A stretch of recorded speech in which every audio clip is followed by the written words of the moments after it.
explore the National Geographic Channel.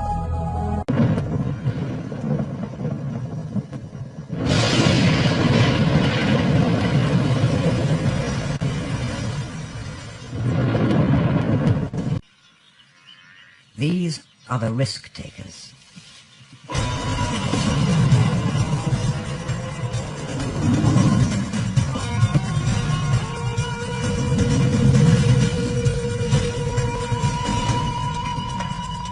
Once a formidable hunting coalition of 8 lions, this pride could take down a buffalo whenever they were hungry. Fortune smiled on them. But then, one day, fate turned against them. They would take on even the largest in a battle of the titans. They'd take risks, frontal attacks, wrestling the bulls to their knees. They'd collapse their prey forward, unlike other prides who will avoid injury and stay well clear of the sharp hooves. These were the bold lions of Duba, to whom the slashing points of a bull's horn were nothing more than an obstacle to be overcome with brute force.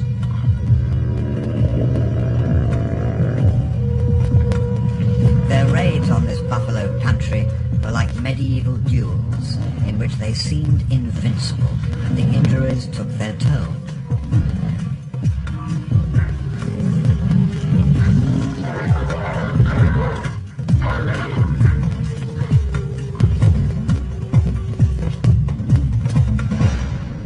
The pride withered away from 8 to 4, and finally, after this kill, just 3. The Pantry Pride is doomed.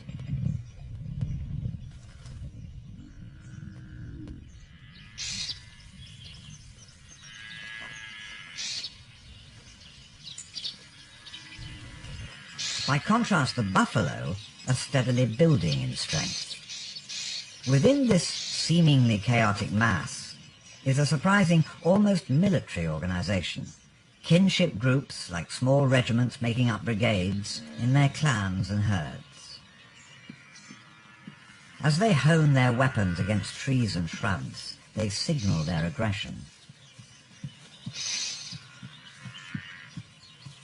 Constantly reinforced bonds protect the young and bolster their group strength. The buffalo are more than just prey for lions.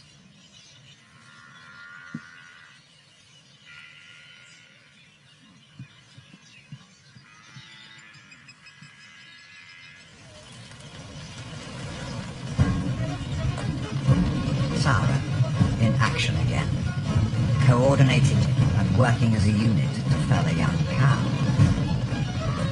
But the fallen cow belongs. It is her saving grace. Time and time again, when the lionesses separate her out of the herd, her clan rallies to find her. And it is here that the whole pride is needed to distract and counter, to face down the charging family and to outflank the injured cow. But not today. 3 lionesses haven't shown up for the hunt, and the buffalo are getting stronger.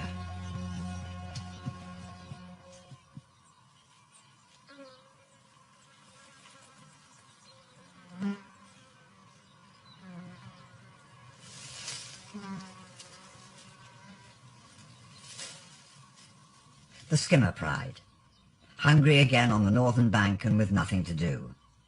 The cubs urge their mothers towards the channel, ready for another insurgent adventure.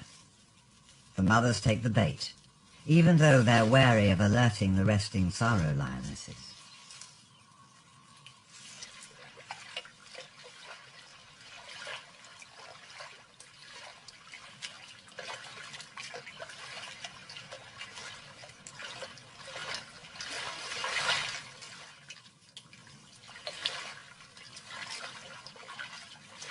This time, they bring their own male with them. Slightly younger than the old sorrow males, he looks ahead and swims on into forbidden territory.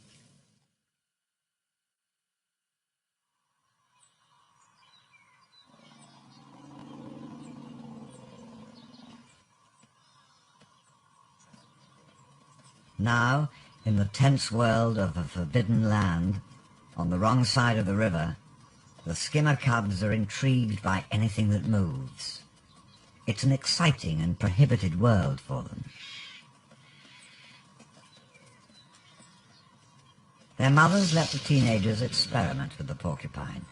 It could be a painful lesson. Lions are often disabled by those sharp quills. The barbed point will cause infection, and with lions that are constantly in and out of swamp water, these infections could kill them. But this play gives the cubs experience they need to have.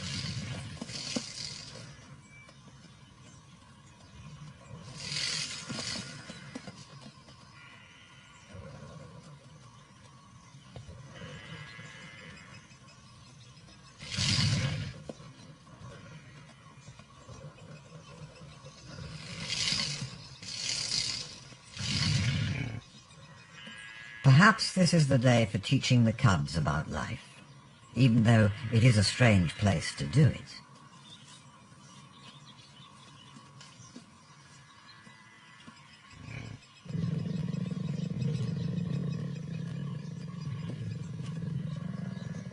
The buffalo are an ideal canvas for that education. And this is what they came for.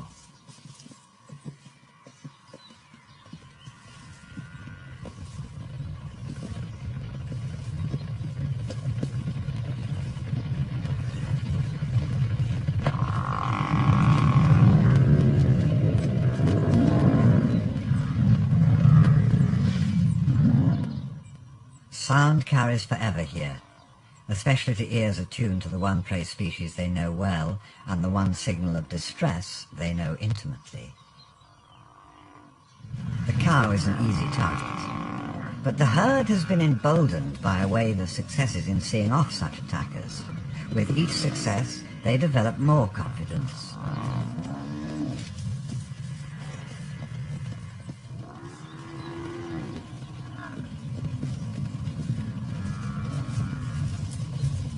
Their triumph further enrages them, and as it does, the scales are tipped against the splintered skimmer pride. There is a subtle power shift that sends the hunters fleeing for cover. It is a turning point in this relationship. With the pride scattered and running scared, now the buffalo have a real chance of skewering a lion at last.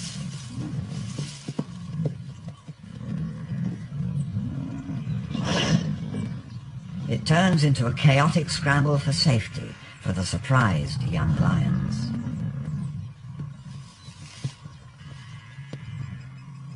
Far across the open grassland from the fleeing pride, one of the insecure teenage males is isolated. The herd has cut off his escape.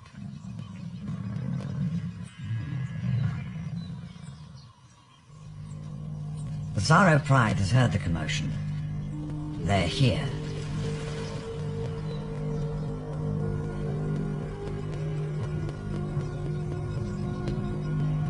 Chiê is always quick on the offensive, and slowly they appear from everywhere.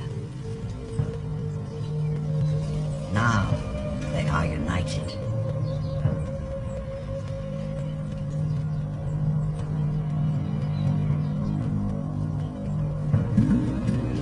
The skimmer lions are too shaken by the buffalo's aggression to notice that the lions coming at them from all directions are not from their pride. It takes a moment to notice the fire in their eyes.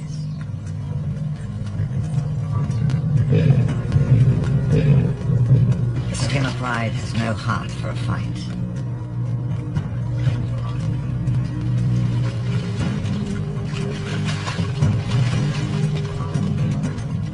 The strength of being on their own territory weighs heavily on the side of the resident males. Zaro males focus on any foreign male, leaving the females to their own battles.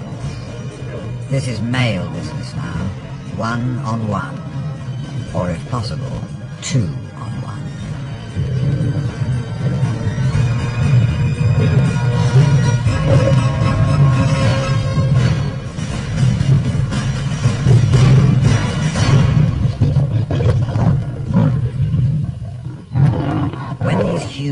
males fight, it is at enormous risk to both. Even the victors have to guard against a stray bite, a defensive swipe that could sever a jugular or slice open a fatal wound. Slowed down by the water, the cubs are taking a risk of their own in crossing. The incensed Tsaro females could easily cross right in behind them and take the fight to the far shore. So even though the odds are stacked in their favor, this attack is not driven to the point of death. This time their point has been made. This is our land and we will defend it. The boundary has been secured.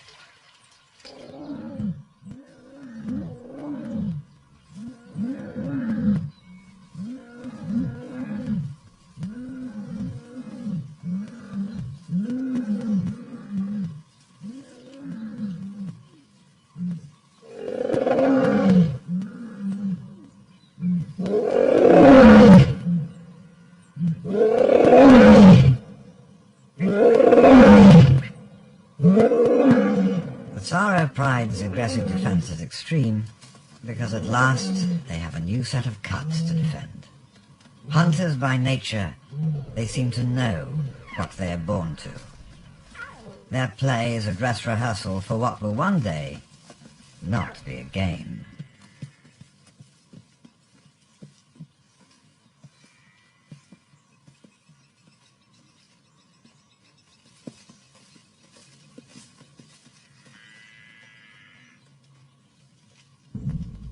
And already they smell of lion.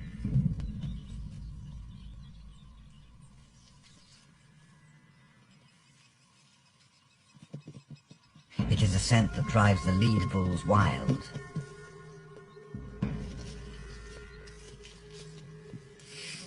The buffalo are incensed by the wafting, invisible smell of lions, and they push deeper into the Tsaro palms, stomping at any movement.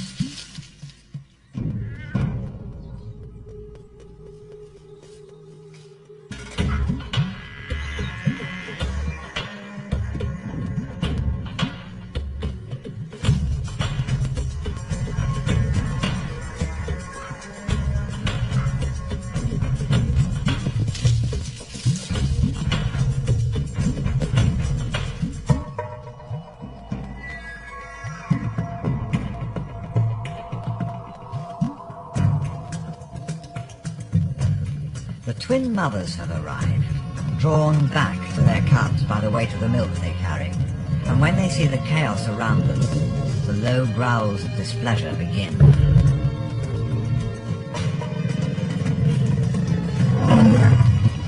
These are angry lions now, not calculating hunters. Flinging themselves at the buffalo takes them beyond the simple contest for food. Now they are enemies.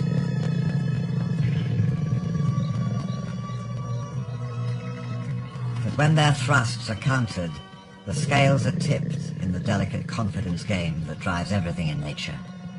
But any retreat would mean sacrificing their cubs. Not these two mothers, not the twins.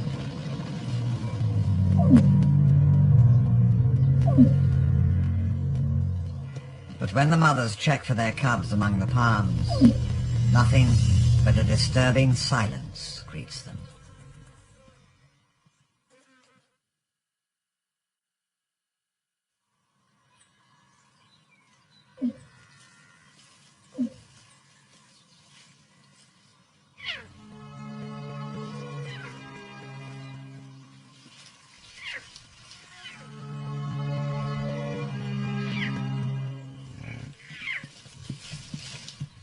Only half of the cubs seem to have survived the buffalo onslaught. But then, from the safety of the palms, 3 more, and finally, all of them come tumbling out, with only 1 casualty. Most lions recover well from the deep cuts they endure in their violent life, because of their thin skins and the dry climate, but in the swamp, injuries are kept moist and raw, open to infection.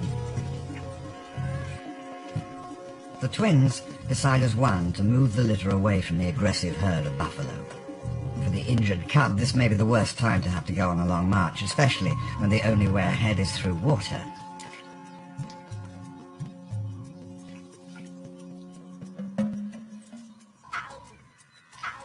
as their whiskers touch the still unfamiliar water, they feel their future as swamp cats for the first time on their skins. It is a future that is extremely precarious for the whole pride, not just the one lagging cub. With such extreme hunting, it's inevitable that at least one of the Tsaro lionesses will be injured or killed at some time. When that happens, the pride will be in desperate need of some of their cubs.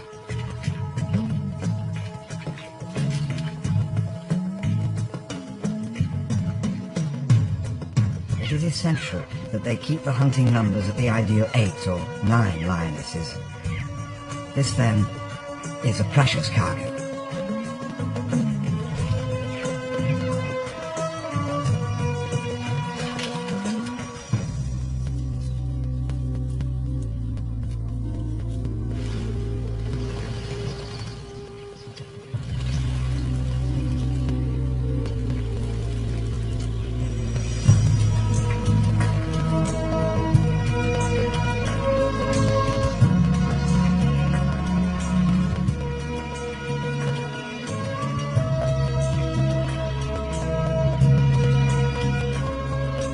This wet, swampy world they live in makes up an intricate part of the lion's hunting strategy, where the buffalo are slowed down.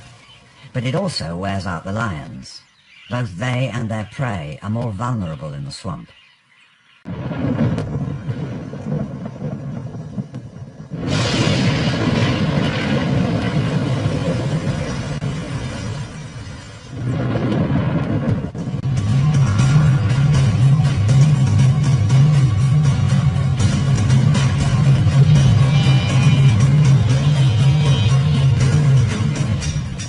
No fight like the fight for survival and for the life of your offspring.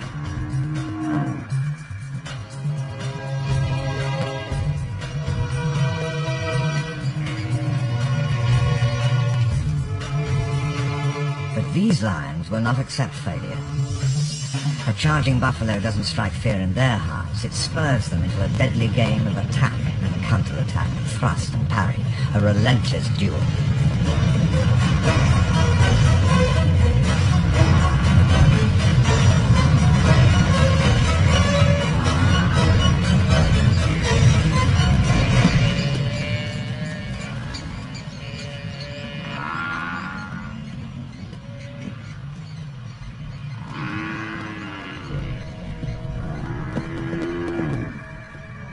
This hunt is far from over.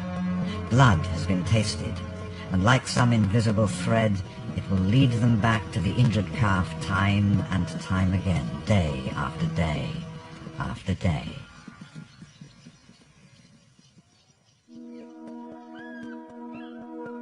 For this is an island, surrounded by an intricate web of thick papyrus swamps and deep water to the south and west. The buffalo are unable to cross the fast-flowing and crocodile-infested rivers. And to the north, deep channels carved out by hippos make it difficult for the herd to swim to safety in that direction. There is no escape for the buffalo. When they do wade into the maze of channels that ring-fence Duber Island, they get entangled, confused, and ultimately are forced to return to the waiting lions.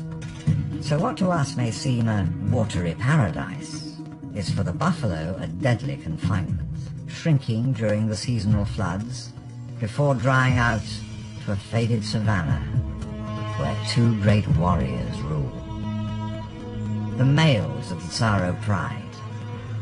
They are masters of all on this island, in particular the buffalo. They and their Tsaro females seldom let out of their sight.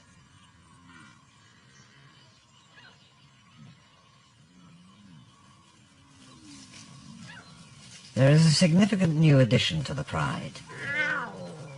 Growing up against this backdrop of buffalo, he needs to be nimble and confident on his feet to become a Tsaro lion, a specialist buffalo hunter.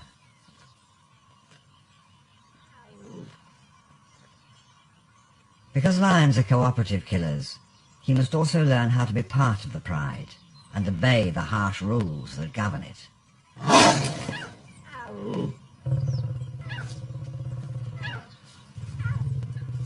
He has a brief window, while under his mother's intense protection, to memorize the personality of each pride member. The lone female is his first study.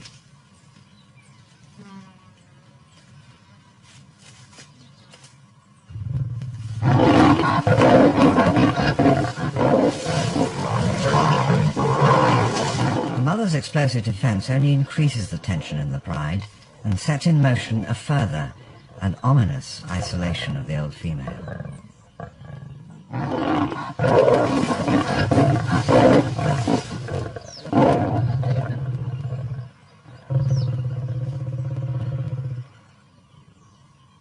As a sorrow lion, his world is now a world of buffalo.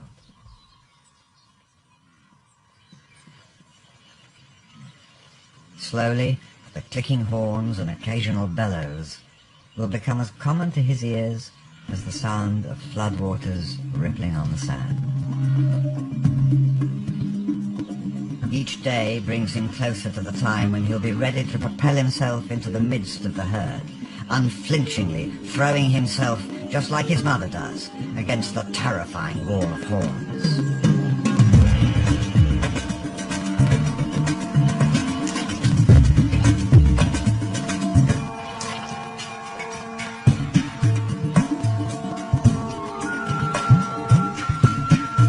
The buffalo must walk their own knife-edged path of survival, finding food and water, while all the time avoiding the dangers that will leave their bones scattered in the indignity of death.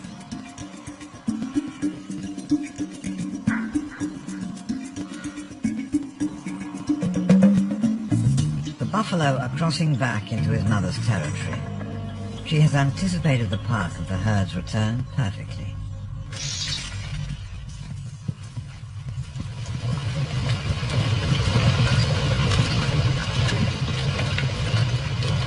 Technique: flush the herd and scan for the weak.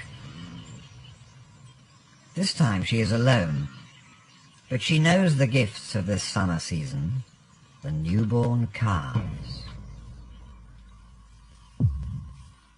Buffalo's senses, both of sight and smell, are well developed. Their hearing is excellent. These are intense and alert animals, but a sixth sense creeps through her now. She knows there is a lion nearby, and she knows it is coming for her calf.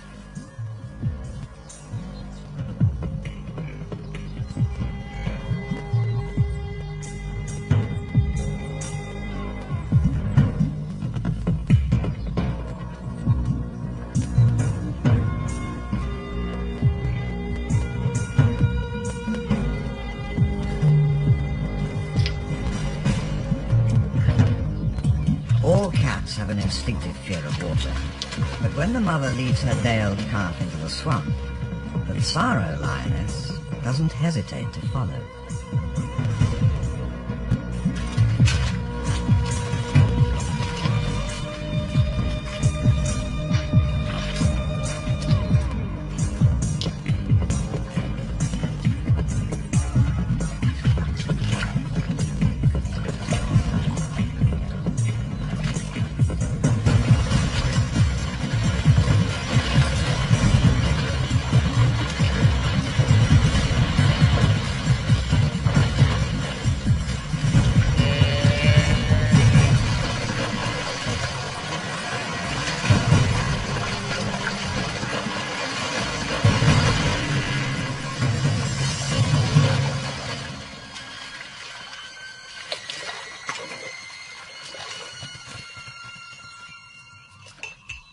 There is iron-fisted determination in a female with a hunger and a cub to feed.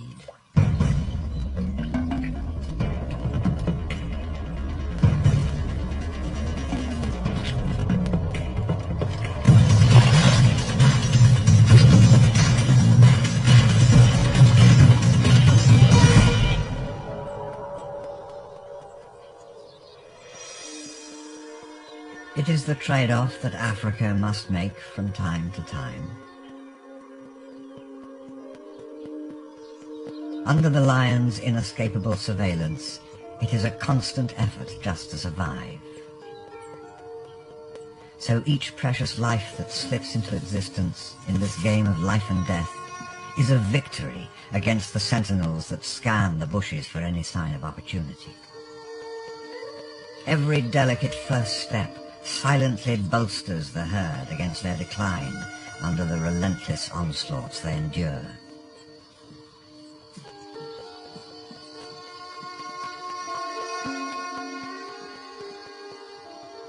Each wobble, during the agonizing hour it takes to stabilize, is a celebratory yell against the fates.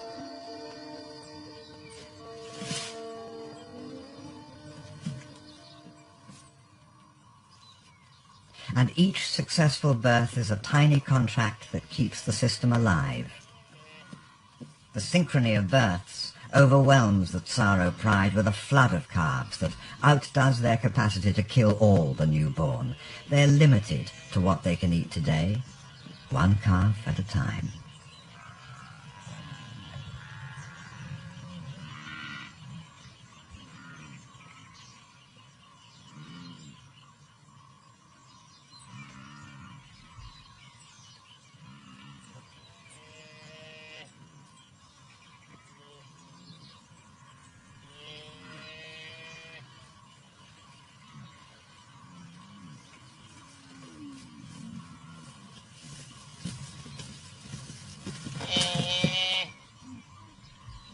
Although many are killed, the majority of the baby buffaloes survive.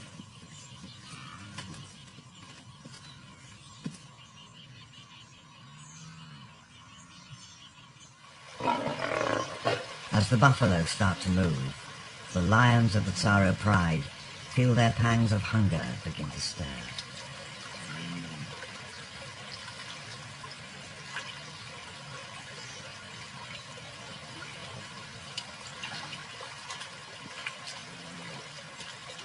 Ahead will be a fast-moving game of life and death, for they must know that taking on a fully grown buffalo with nothing but claws and teeth has to be the most dangerous game of all.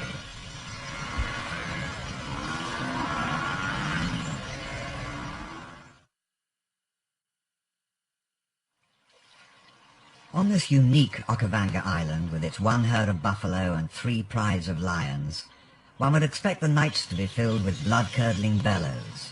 But strangely, these lions seldom hunt under the cover of darkness.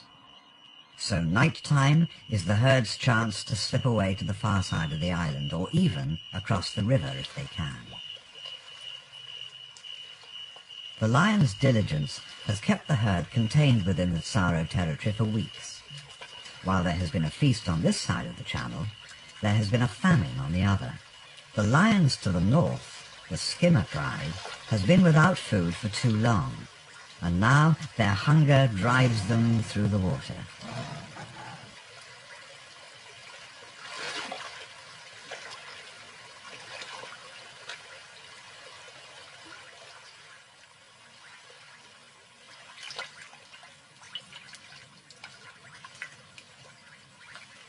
They are nowhere near the size of the Tsaro lionesses, but they have other skills. Now the skimmer pride has to risk making an insurgent sortie. Just 4 small adult females with 10 hungry and ineffectual cubs. They have to do this stealthily.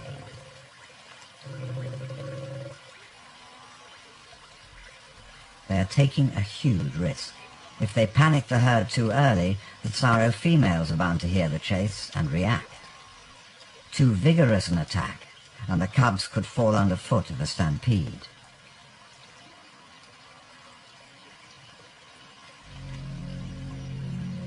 When a single female sees her target, the risk increases even more. The only option now is a frontal attack. This is almost suicidal.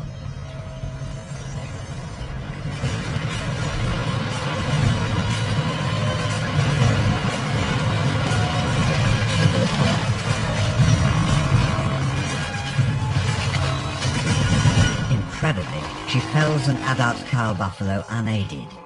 and drowns its muffled bellows in the water.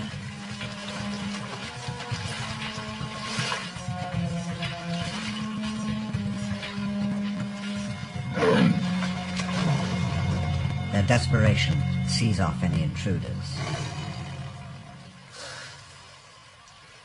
A hurried meal is all they can risk for now.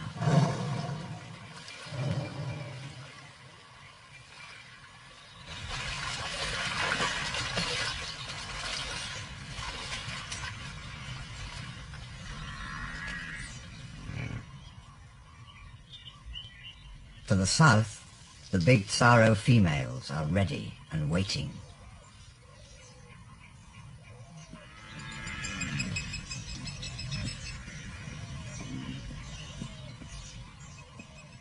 In a sophisticated and well-honed tactic of herding the buffalo, they first panic them with a strange growling charge. The object is not to attack, but to stampede the herd into the water. Only then do they pick off the struggling young as they flounder out of their depth. It is Silver Eye who makes the first contact, dragging her prey underwater to deliver mortal wounds before the mother can retaliate and rescue her calf.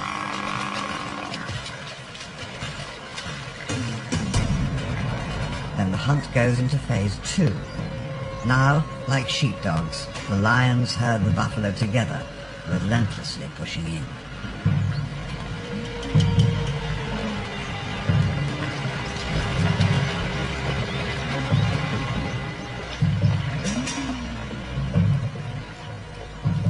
It is clinical, this constant probing for weakness, the following through the floodwaters for up to 7 hours at a time.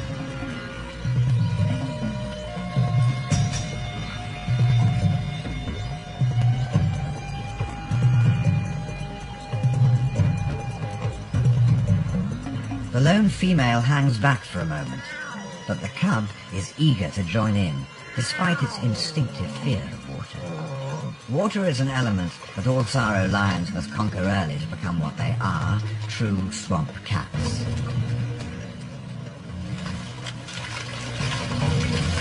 And then the stabbing attacks begin.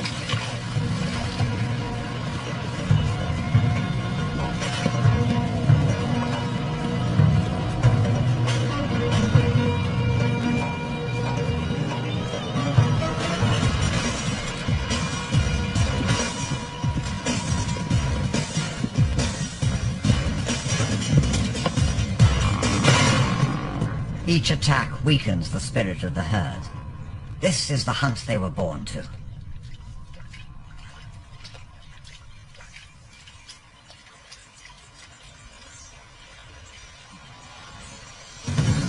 And this is when the blood races, adrenaline coursing through their muscles, throbbing in their heads.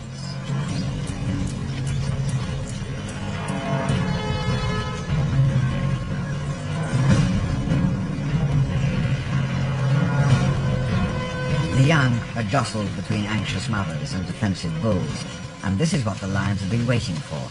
Mistakes, but given time and constant pressure, are bound to happen.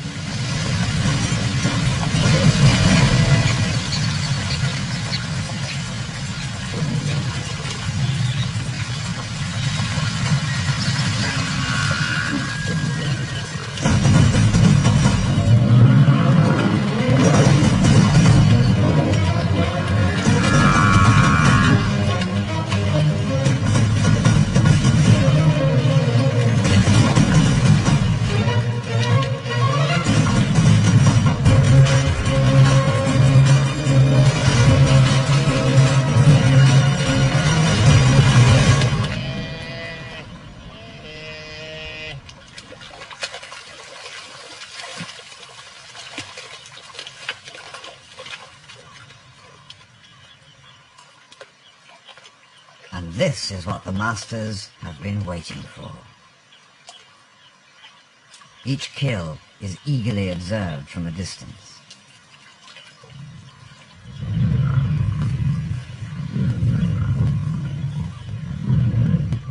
ready to add more battle scars to his profile if need be. He is here to claim his bounty.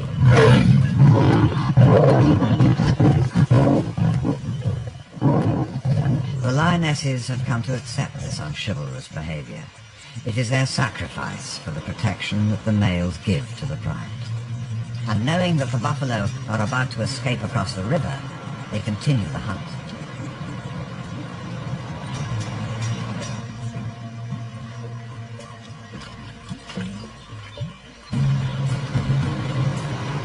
The females that have run and hunted hard will need the next kill to be theirs.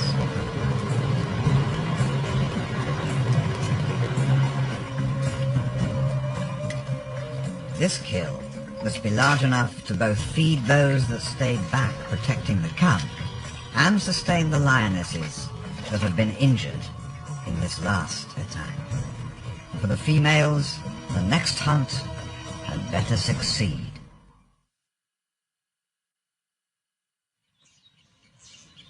The buffalo on this island have developed an unusual tactic for defense. It seems to baffle the lions. Under threat, they present an impenetrable wall of horns by simply dropping down to sleep.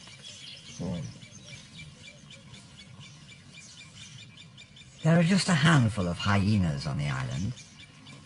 When a new mother tries to move her cubs out of the way of the herd, she is well aware that she is being watched from both sides.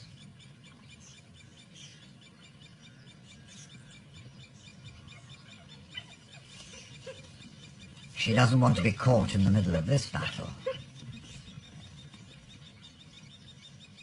The unruly cubs had better head for cover. Lions will hunt down and kill hyenas even though they don't eat them, but these lions are focused on killing something edible. So for today at least, there's no danger.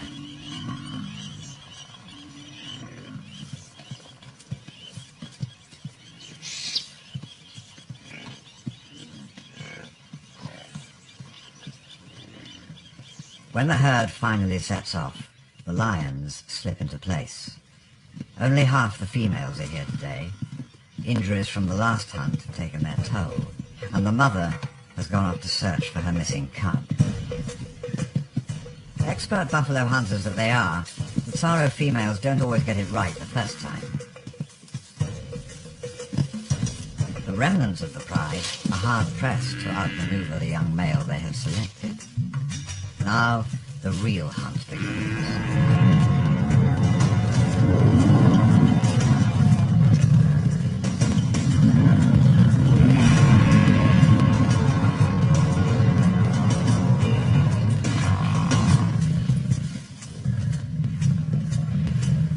Defiant young bulls, determined to make it to their prime, are filled with the confidence that testosterone gives them.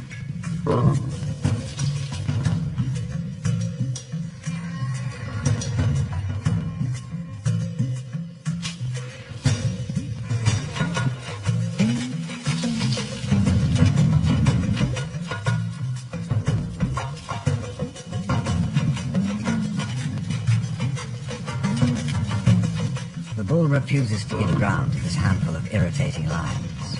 He will turn and fight another day.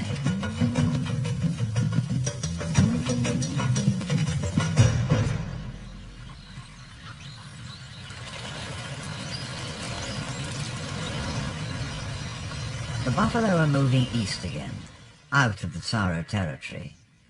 It is their chance to cross off the island. In their path, other lions, the Pantry pride, look forward to their arrival.